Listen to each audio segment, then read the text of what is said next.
It's Ms. Hurst from Hamilton County Schools.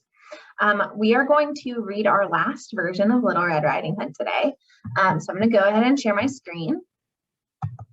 For your warm-up, I want you to think, how would you describe the character Little Red Riding Hood? What characteristics describe her, and how do you know? So what character traits do you think she has?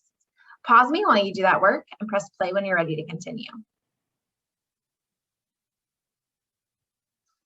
All right, so today we're going to be comparing and contrasting how two texts portray the same theme, but today we're going to look at doing that through their differing characters, because the text we're going to read today has a different version of the character of Little Red Riding Hood. So as you read Little Red Riding Hood and the Wolf by Roald Dahl, I want you to apply these first read strategies. So it is kind of a poem. It is a poem, but it also tells a story. So we're going to do this first read protocol. So notice who the story is about, what happens, where and when it happens, and why those involved react as they do.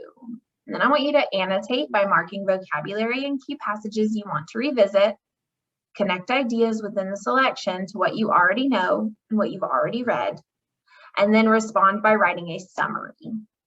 Pause me while you read Little Red Riding Hood and the Wolf by Roald Dahl. Press play when you're ready to continue.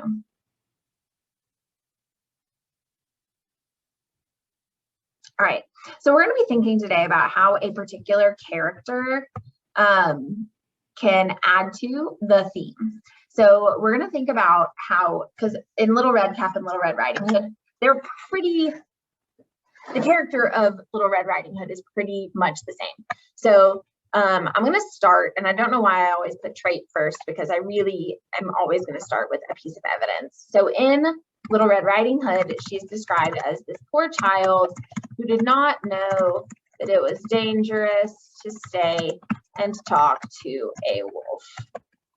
That was in Perrault. So that's the Little Red Riding Hood version. I'm going to say that she is oblivious. So I think Little Red Riding Hood is oblivious of the wolf's danger, which makes her more vulnerable to that danger. If she knew that she shouldn't trust strangers, she would be in less danger. Similarly, in Grimm's, it says, "It is very beautiful in the woods." That's the wolf says that to her. But the wolf ran straight to grandmother's house. That's in Grimm's version. So I'm going to say that she is trusting. And this is Little Red Cap. So Little Red Cap is trusting of the wolf and allows herself to be tricked. If she knew not to be so trusting, she would not be in danger. So I think that's how this character relates to the theme of it's important to be cautious around strangers. What I want you guys to do is I want you to think about Little Red Riding Hood and the Wolf by Roald Dahl. Okay. I'm going to make the same chart. So trait, evidence, relation to theme.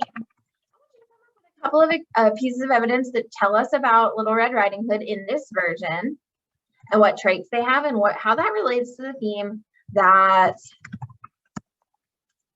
we should be cautious about trusting strangers.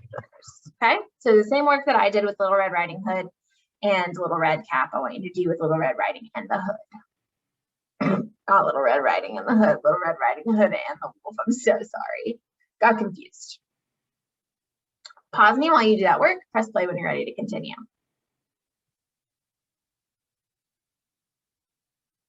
All right, so I'm going to give you guys one example that I thought was funny. So I think when she says the small girl smiles, one eyelid flickers, that's Dahl. I think that she is quick-witted, right? She's quick. When the wolf says he'll eat her. She responds quickly. She clearly did not trust this stranger, which makes her more prepared in this situation. Okay, so that's how it relates to that theme. All right. Make sure that you guys have at least 2 other character traits. There's not a whole lot that talks about Little Red Riding Hood in this text, so you're just looking at this one specific part. I want you to remember that good readers consider how different characters can yield the same theme in different ways.